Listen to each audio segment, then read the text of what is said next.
This is Our Rough Draft, a podcast, real talk for real relationships.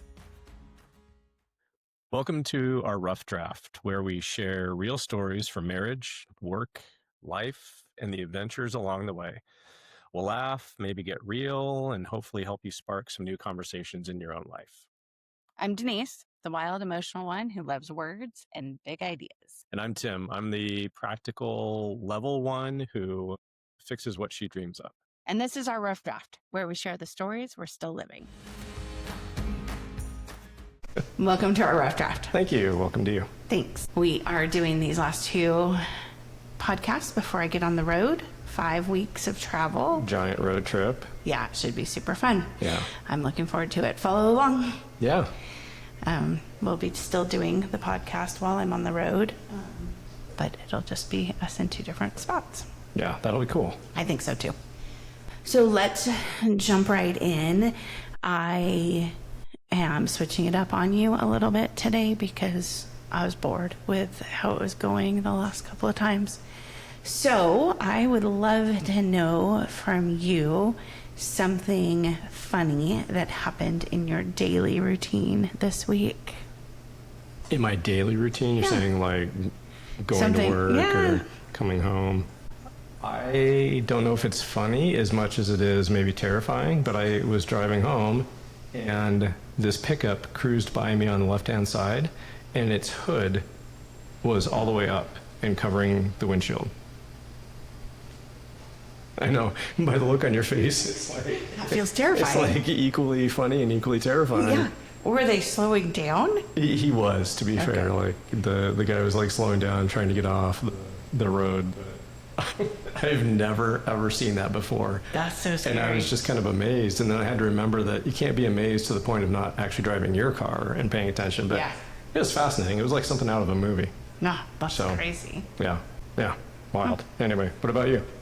Something fun or funny that happened this week. This was last week of school, and so I had my students one last time, and we did this fun like dinner party thing, and then I had a department meeting, Division of Educator Prep meeting, and I think it was kind of funny.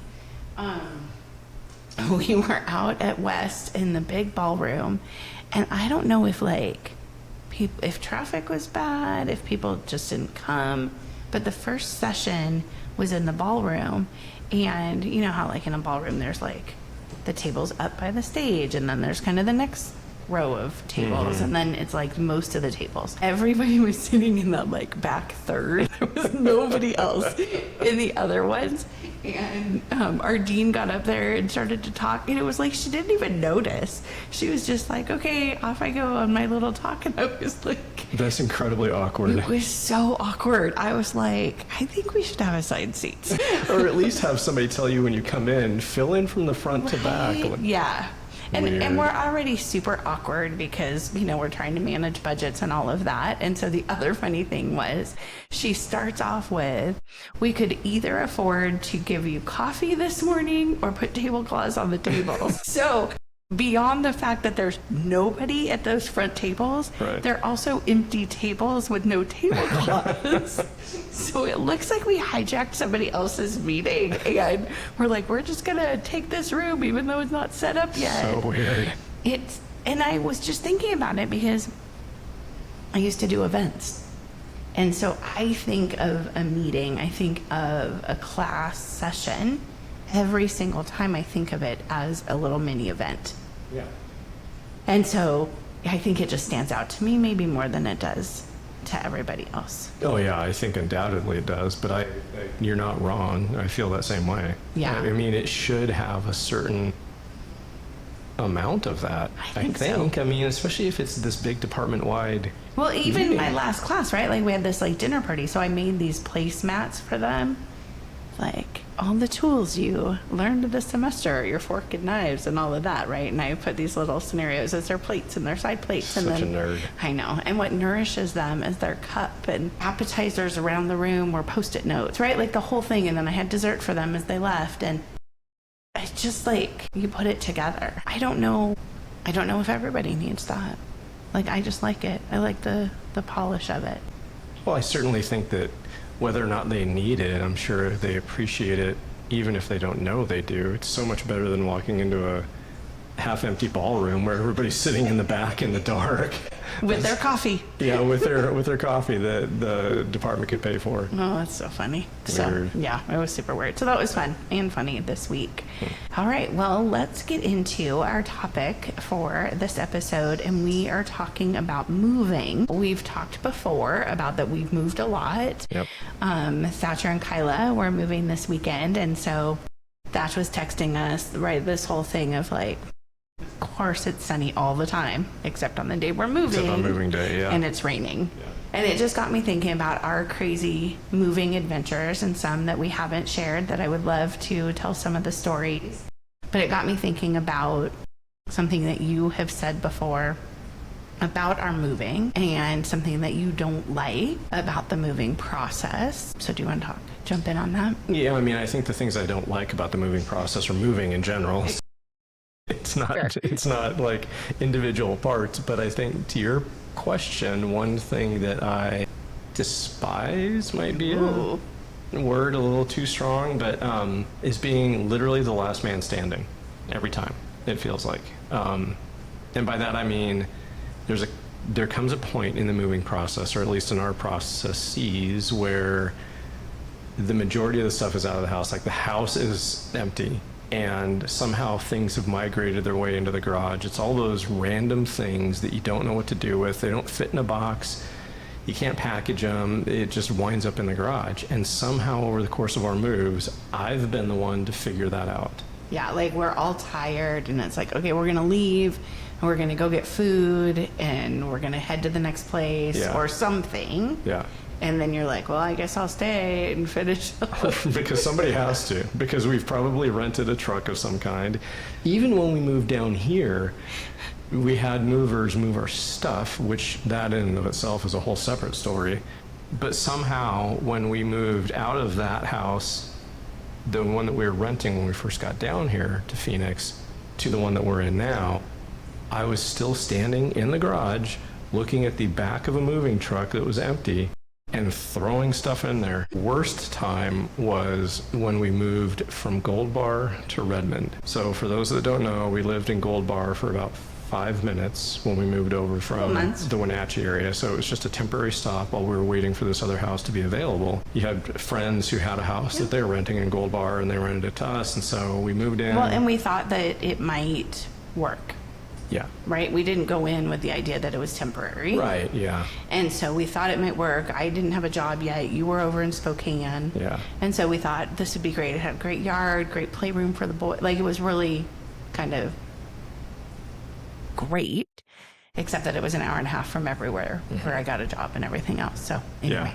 So eventually we decided to move out of that house, and I don't know, whatever the deadline was, we decided that we were going to be out by X date, and we had rented a truck and moved our stuff from Gold Bar to Redmond, and I was going back and forth with the truck and doing additional loads, and found myself standing in that garage with, again, the most random collection of things.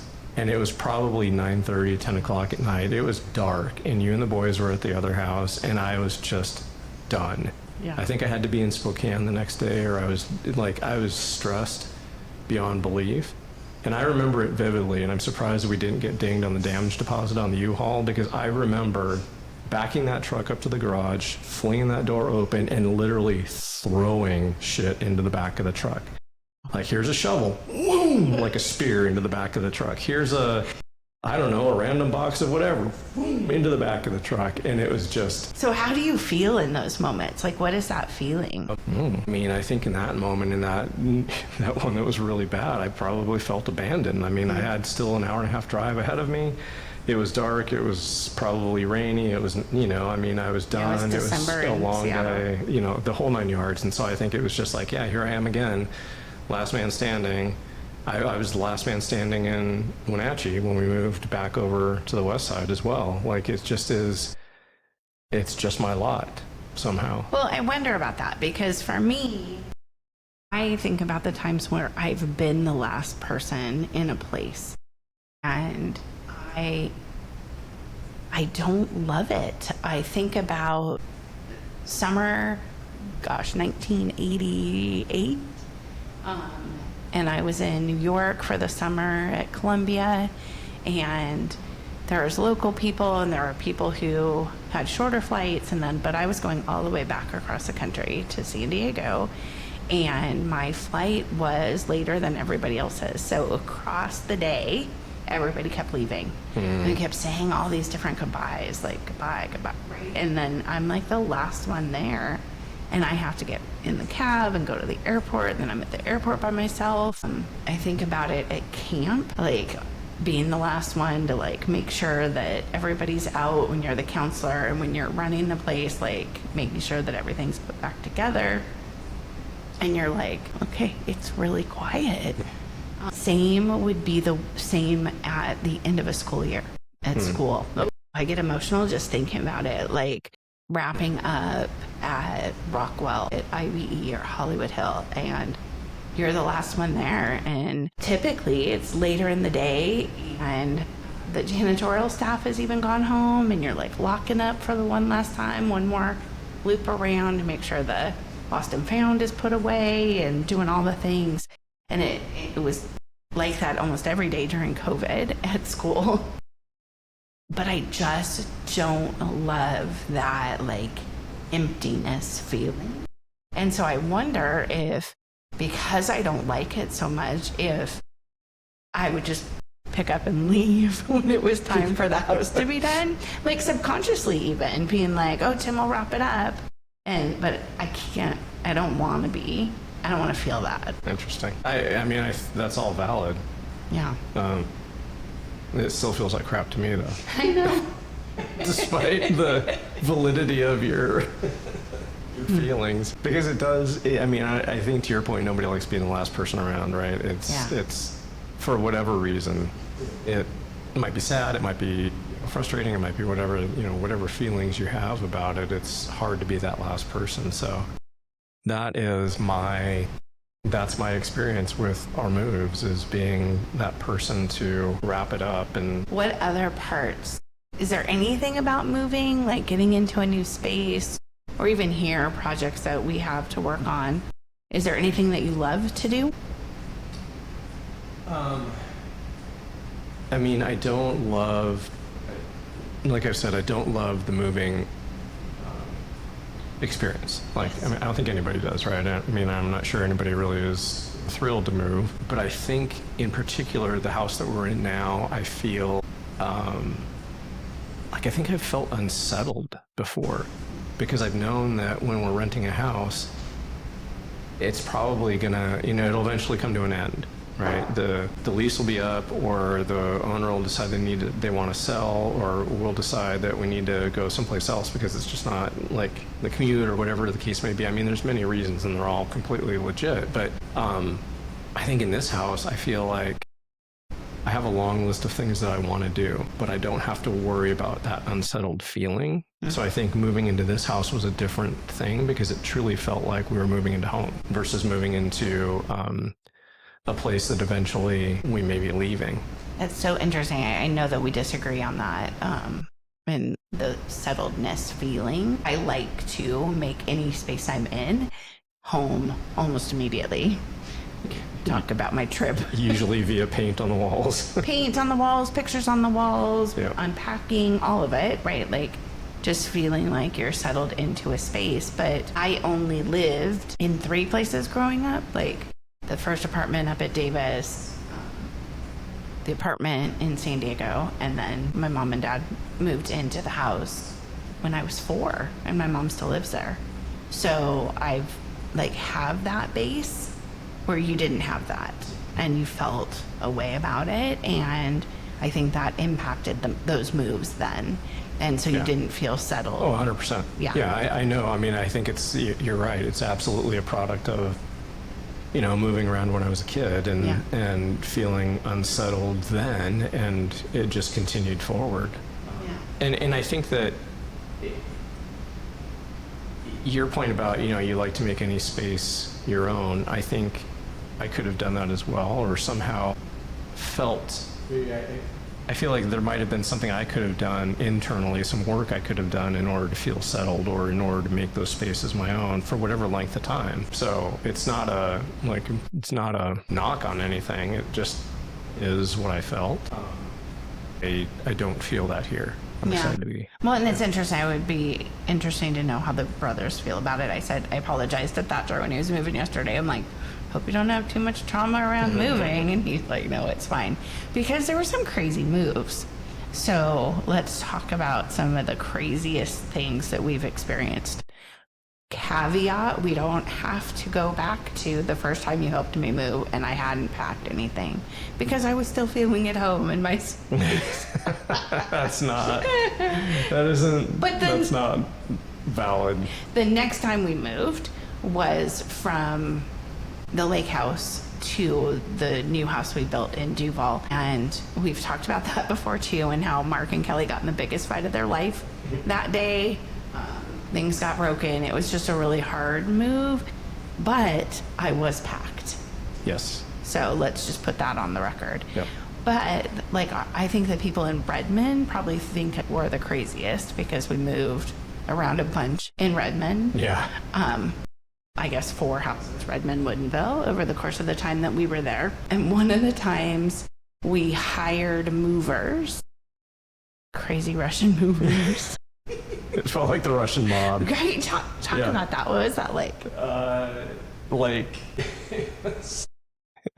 I mean, it was, as I remember it, it was kind of the stereotypical guys showing up in leather jackets and like, we're here to move your stuff. And I'm like, oh shit, are you going to steal our stuff? And You're going to steal us? Yeah, like, I mean, not to be stereotypical, but it was the scene out of the movie. And I think they ultimately, if I remember correctly, they ultimately turned out to be fairly nice people. Like, it wasn't, as the day wore on, we, obviously were around them quite a bit. But I think I was super nervous about telling them anything, this couch stays in the garage. I'm like, yeah, sure, the couch stays in the garage. Fine, yeah, we'll just use it down there. I mean, why not? That's a great place for it. Versus like, no, the couch goes upstairs. No, it doesn't. Okay. That's funny. You decide. That's funny. What have been other like memorable or want to forget moments? So moving down here to Phoenix from Seattle was incredibly stressful. I mean, from start to finish, like the entire process was just... Yeah, and I wish that I knew what a long distance move entailed. Like, I didn't. And that was new for us. And there were things along the way that I learned that I was like, oh, I didn't realize that when they said they would have your stuff to you by May 1st, there was a 3-week window on either side. Mm-hmm. I didn't realize that they literally would pick it up from your house and put it into storage and then reload it onto a truck before they moved it down to you. So it was like sitting in Tacoma for 6 weeks or whatever. I didn't know those things. So a couple of things that went really sideways, I think if I had known that process, we could have done better, but we didn't. And so here we are in Arizona. I had lived in temporary housing down here for about a month. I think so. And then you guys came and we thought the stuff was going to eventually get here. It finally did. And the truck shows up at the house in Lakewood. Yeah. So truck shows up finally. I mean, let's go back. If anybody needs tips on moving long distance, please let us know because... we have it figured out now. Yeah. We can certainly give you some pointers. Truck shows up in Lakewood. They start unloading and that was going fine-ish, but we were really curious to see what a long-distance move did to our stuff. And then as things started coming out of the truck, there's things that were dented, there were things that were broken, and then, I don't know, I can't even remember what set it off, but one of the movers got super pissed at the other one, or one of the other ones, and was like out in front of our house basically ready to throw hands with this other guy, and the leader of the crew was trying to intervene, and like it was going to come to blows. And I finally went out there and I was like, look, I was done. I think I said something to the effect of, I don't give a fuck what this beef is about. Get our stuff off the truck and get out of here. And I think the guy sent that other dude home, the one that had instigated it, but not before he stuck his foot through our armoire and broke the panel on the door of the armoire. I love that armoire. We no longer have it. It makes me so sad. Well, I know what set him off. No.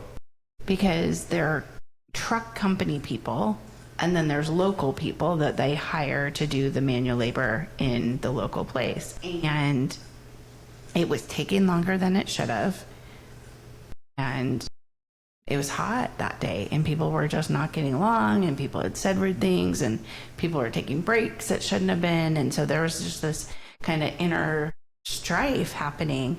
And that house was pretty small. And so moving all of our stuff into there, it was a tight fit. Yeah.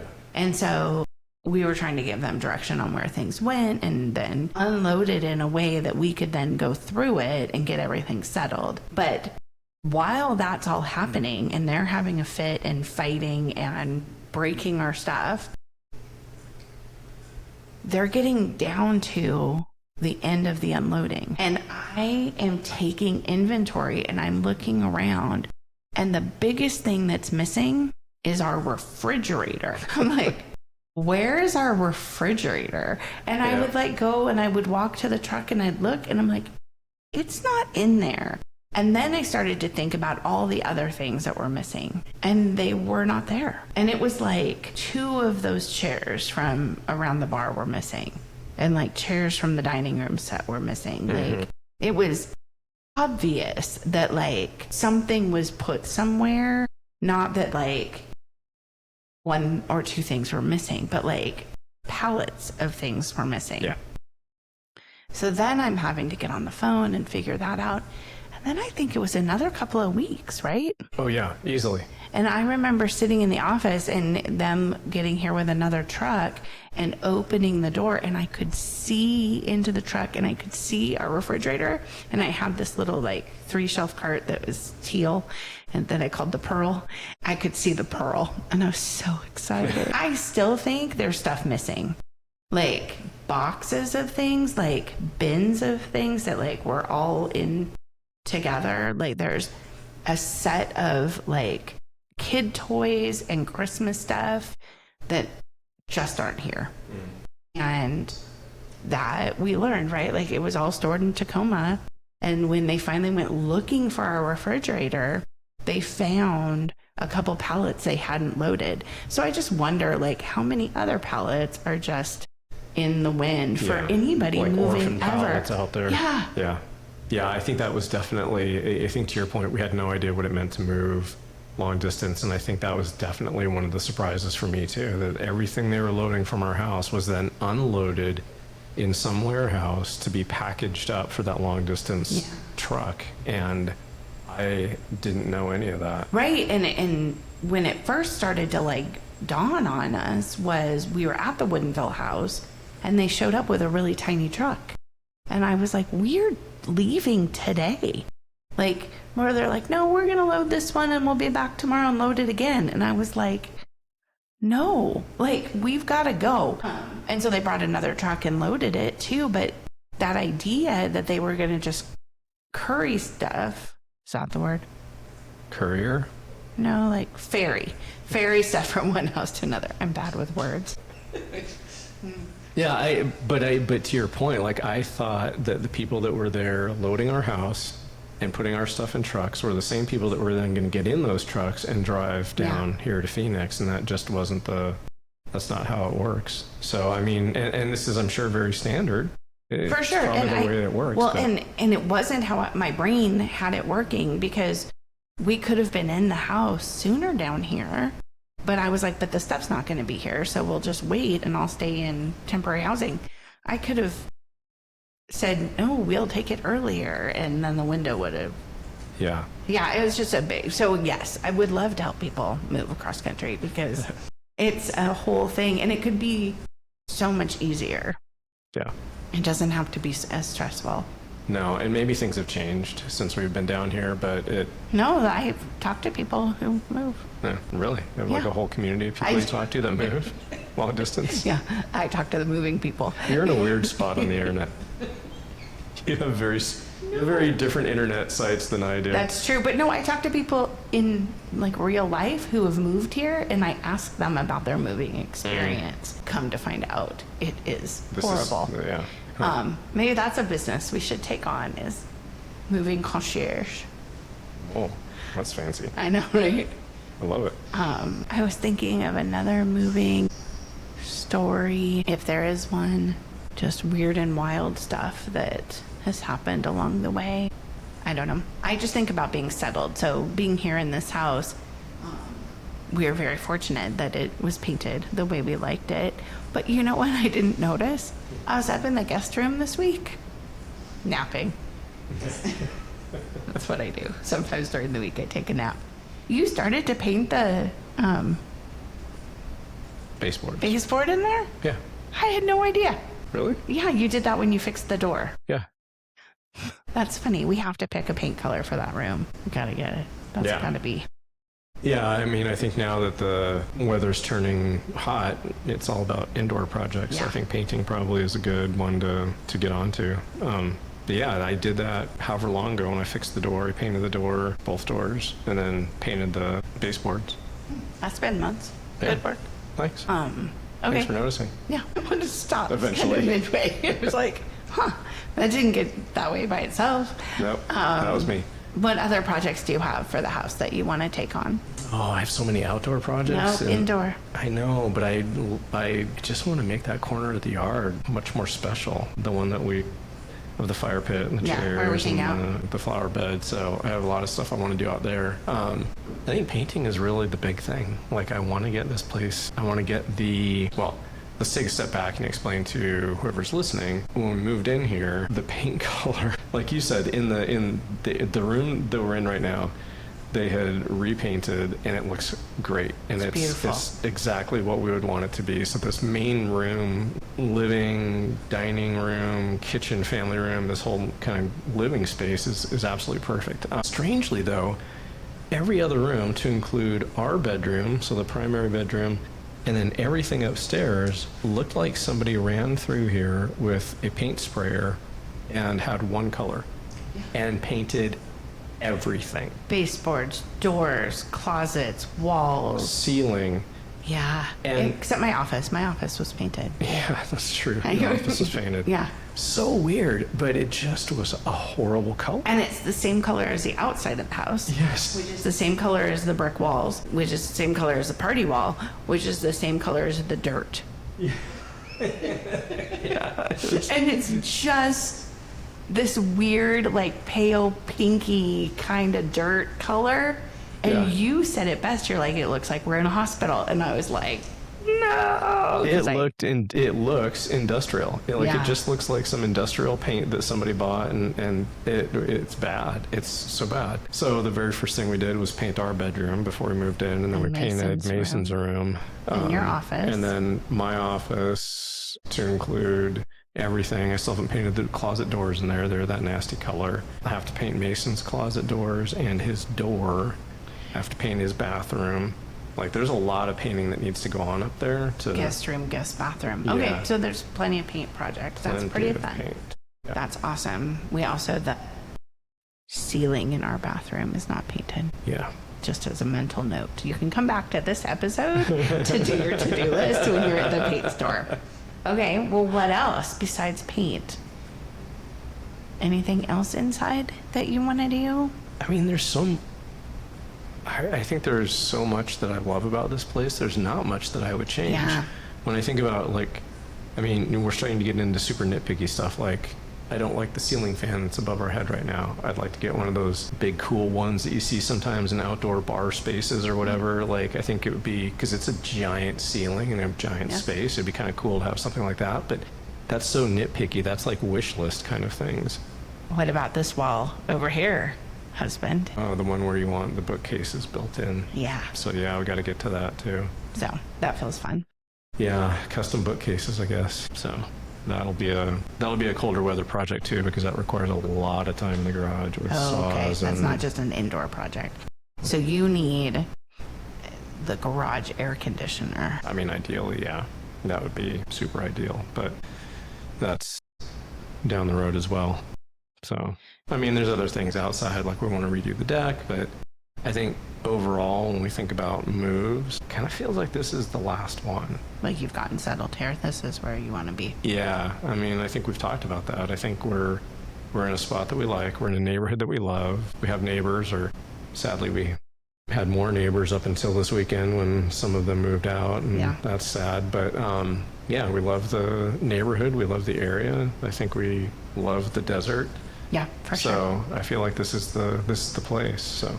Awesome. So let's talk about the process of getting settled in. So you talked a little bit about how that's not a natural thing for you unless you know you're staying a long time. Yeah, I mean, I think it's not a physical thing, because as you know, I absolutely have to have things in the same space. Like my comfort zone is in having, this is going to sound so stupid, but like having my belt in the same place when I go to grab it in the morning. Yeah, like I did not know that. Yeah, I like that's how I don't lose things, because I always put them back in the same spot so I know where they are. Like it's just and I think that's a function of the military. Like I always had to have the same things in my ruck in the same places, and when I was in the vehicle I had to put my things in the same place all the time, so that way if things got crazy I knew where things were. I didn't have to think about it. Like I know that my GPS is in this ammo can on my right hand side, or I know that, you know, I don't know, my night vision's always in the same pocket on my kit. Like it just was a thing that they drilled into us, and so I think that's taken over in my life. So I think for me, the process of getting settled, I feel settled when I have a spot for things. It may not be the right spot for things ultimately, but if it's a spot that thing can live ongoing, then I feel settled. So up until that point where I'm still digging for my shoes, or I'm trying to find that, you know, thing that I need, and it's in a box someplace and I'm not sure, like that whole process is a little bit chaotic for me mentally. So let's go back to you and picturing being in the Bradley with your stuff where you need it to be. Did you have people on your team, in your squad, that didn't adhere to that as much as others? I think no. Because you were the boss of them. What would Myron say? He would probably say that same thing. No, I mean, I think that it was such a military thing. Yeah. Like, you know, everybody's kit was set up a certain way. It was set up how they liked it, but they always knew where things were. And then you have the concept of sensitive items. And so there's huge accountability around things like night vision, or things like a GPS or your weapon, or all the other stuff. So everybody was always really careful to make sure they knew where those things were. When it came to other things, it was more about personal preference. So if, you know, I don't care how you pack your ruck.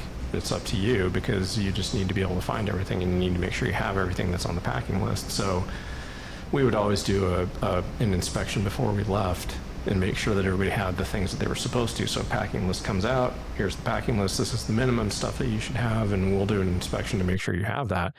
So I would get super frustrated if I did an inspection and people didn't have the things that they were supposed to have, because like that's just bottom line. Like, hey, you're going to the field for 2 weeks, why do you only have 2 pairs of socks? I'm not going to smell your stinky feet for the entire 2 weeks, so you need to go dig up, you know, many, many more pairs of socks and the foot powder that was on the packing list, and put it in your ruck. So we just celebrated 25 years of marriage, and I'm wondering, this is newer information for me. How is it living with me, who never puts anything in the same place twice? Well, you can probably assume how I feel about that, because I went out and bought my own fingernail clippers. Like on more than one occasion. Yeah, because I could never seem to hold on to them, because they would always just migrate to different places. Like they used to live in this drawer, and now for some reason they're living in your desk drawer or your closet or some random place in the house that I can't find them. Why are they in the kitchen right now? I I don't know. So I think to answer your question, I think it's fine. What I've come to realize is if something is important to me, if it's like that important to me that I need to have it in the same spot every single time, then I can literally just go and buy it and have my own version of it that lives in the same spot. It's not something to... Yeah, because I think that you think it's all me, but I think, stay with the fingernail clipper example, there were 4 of us using those, and then you. And so if Mason needed them, maybe he would leave them in one place, and then Thatcher would take them and they would end up somewhere else, right? Like, so it was like the group stuff and then the Tim stuff. And if Tim had to use the group stuff, you didn't love it. No, I was fine with using it if I could find it. That's the only issue I had, was just not being able to find things. So it wasn't like a massive, I don't know, it wasn't a massive issue. Yeah. I don't think. And we're pretty tidy people. For sure. So it's not like you're having to dig through stuff to find your way to your room or whatever. No, and we're talking about things that are so small, like the silverware has lived in the same drawer since we've moved in.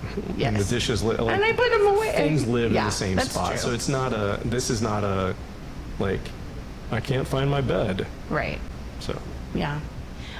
So let's talk about, hi Penny. Let's talk about when you're on the road and you're traveling, because I'm getting ready to do that. And I'm really uncomfortable about what's on the horizon for me because I like to do it a certain way.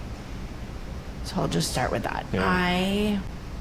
I think going between 2 houses. So yes, my parents have lived in the same house, and my mom has lived there since I was 4. 50 years. Wow, that's crazy. And Is she comfortable now? I know, right? My dog attacked me. But when I was growing up, I also had to spend time at my biological father's house. And so every other weekend, I would leave the house. And so I would pack a suitcase and off I would go. And when I would get to his house, there wasn't always a place for me. So when they lived in Kensington, which is one of my favorite houses and favorite neighborhoods in San Diego, I did have a room, and I had a walk-in closet, and I could unpack, and I could hang my stuff up, and I had my own bed, and it was really great. And then they had a son, and they kept the bed in there, but everything else in there became his because he lived there full time. And I ended up having to stay in on a fold out couch, and the closet in that room was Tom's for his golf stuff and his work shirts. I mean, it was a cute little house in Kensington, right? Like antique house. And so not a ton of space. And so I really had to live out of my suitcase in a fold-up couch. Then eventually they moved up to Poway and kind of their house like this, where they've been ever since. And I was in the guest room. Well, the guest room was their guest room. It wasn't for me. And I think they had like a luggage cart now for my suitcase, but there was still nowhere to unpack. It was Nancy's sewing room. The closet was kind of her sewing stuff. And so I was always out of a suitcase. So fast forward, I grow up, I become somebody who travels for work a lot. And so when I was traveling for T-Mobile VoiceStream at the time, I was on the road every week. Yeah. And so it became really important to me, and kind of built the habit then of I would always unpack. And I think it came before then. I think about my mom and Roseanne talking about it as well, but I would always unpack everything, hang it up, put it in the dresser, put my suitcase away where you can't really see it. I love that. I get settled even if it's one night in the hotel. That's what I do. And now I'm getting ready to go on a 5-week road trip where I'm not going to be able to unpack. Yeah. Because we're on the road. We're just moving a ton. Like, we're in Disney World for like 4 nights. We're at Outer Banks for 3 nights. We're at Thatcher's for a couple, Randy's for a couple.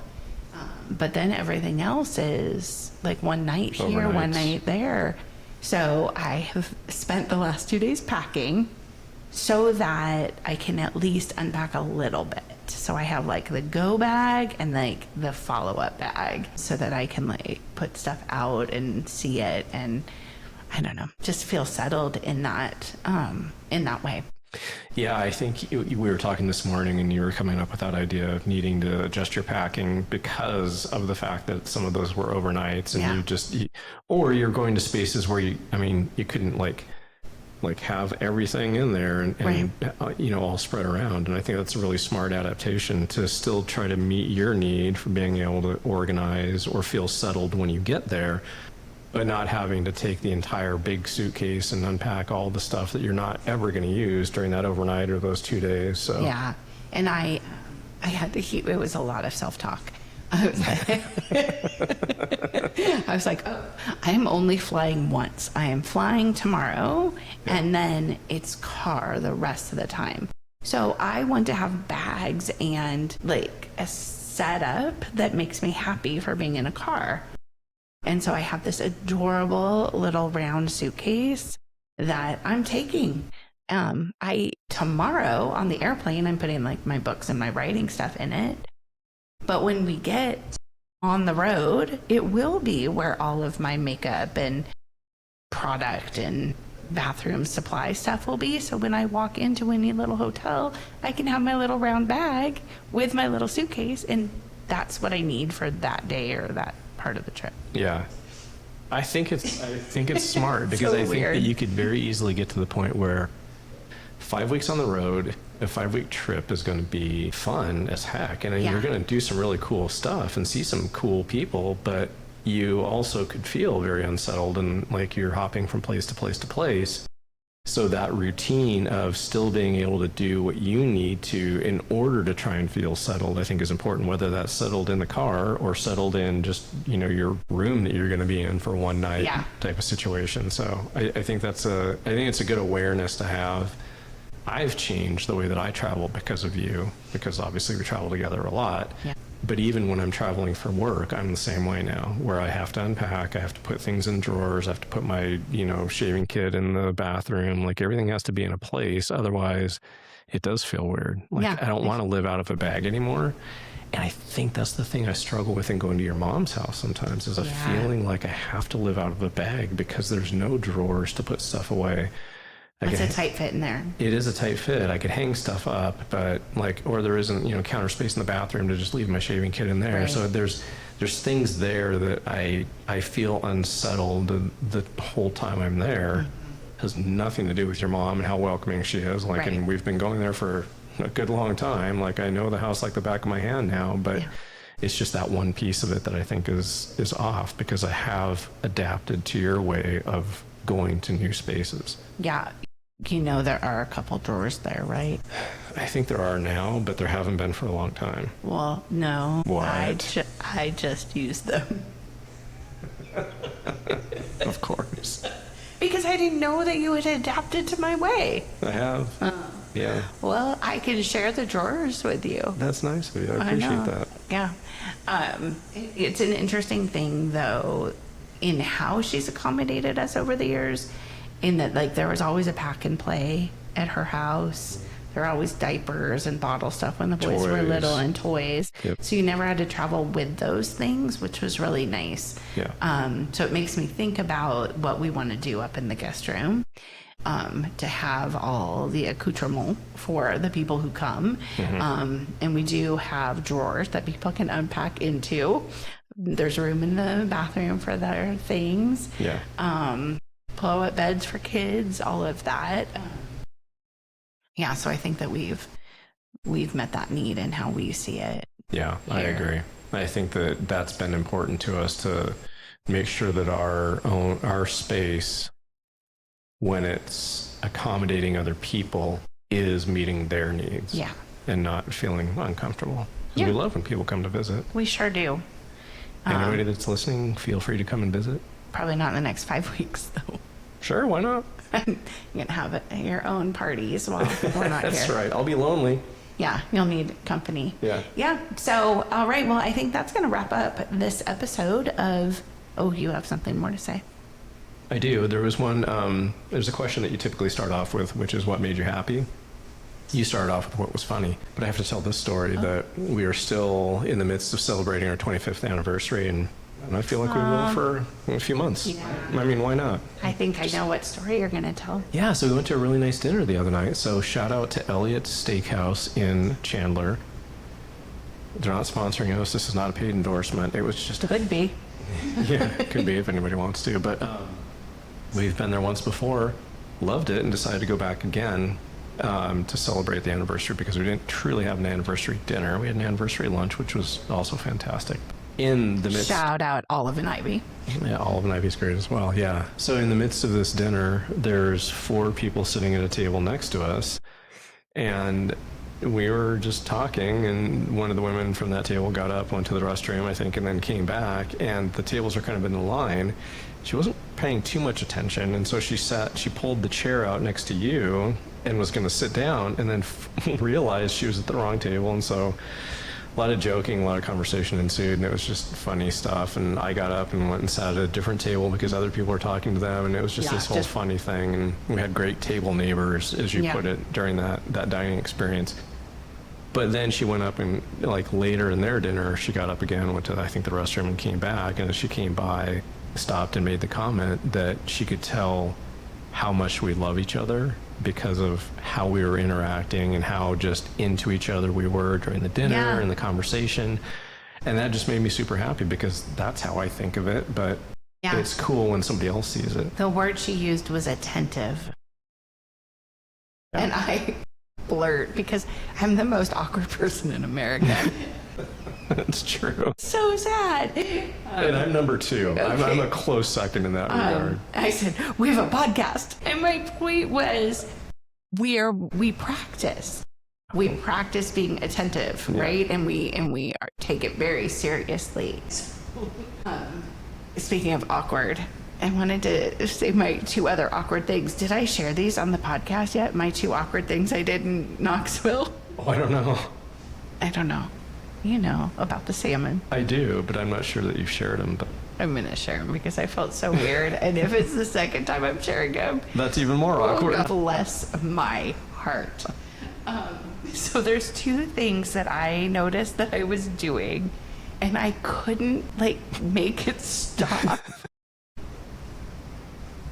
It's so bad.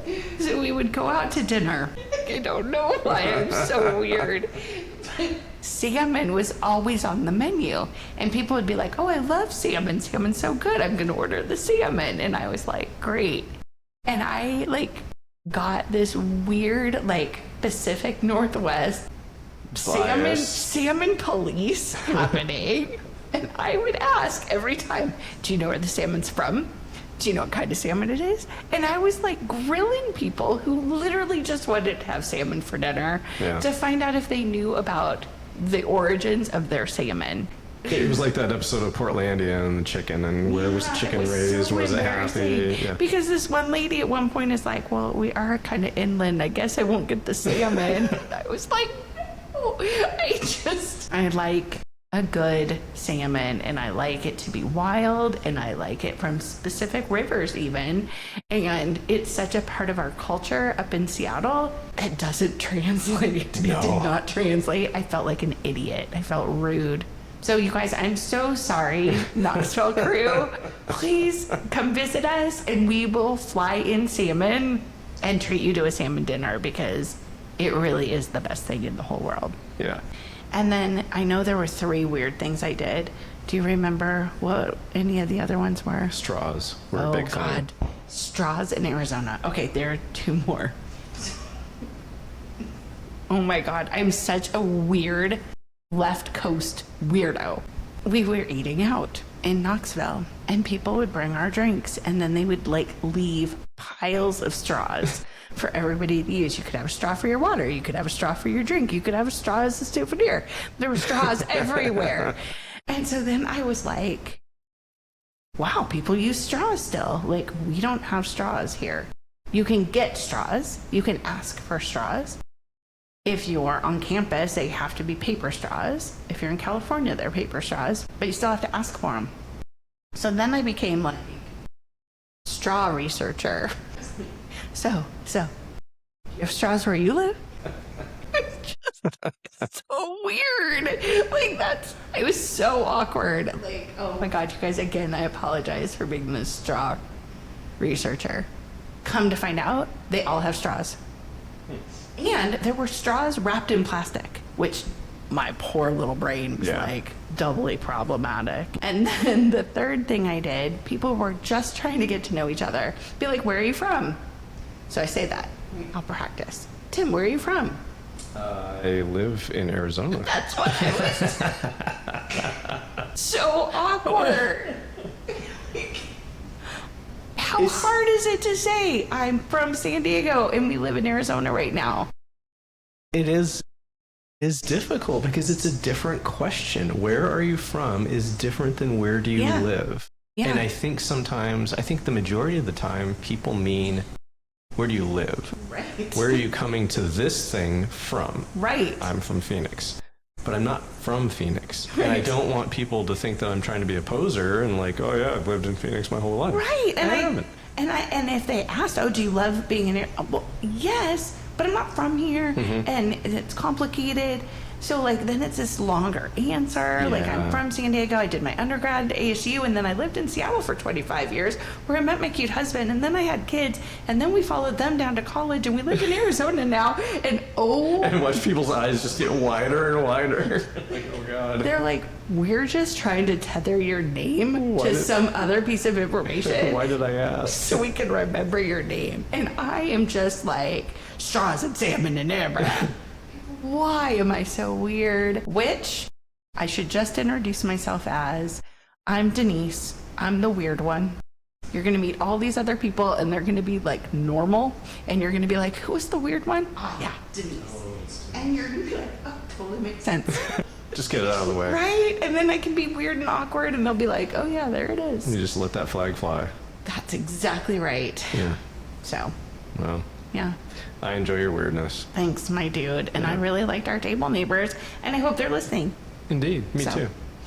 Yeah. All right. Well, thanks for joining us this week. As weird as it was, we had a good time. Thanks for listening. Cue the music.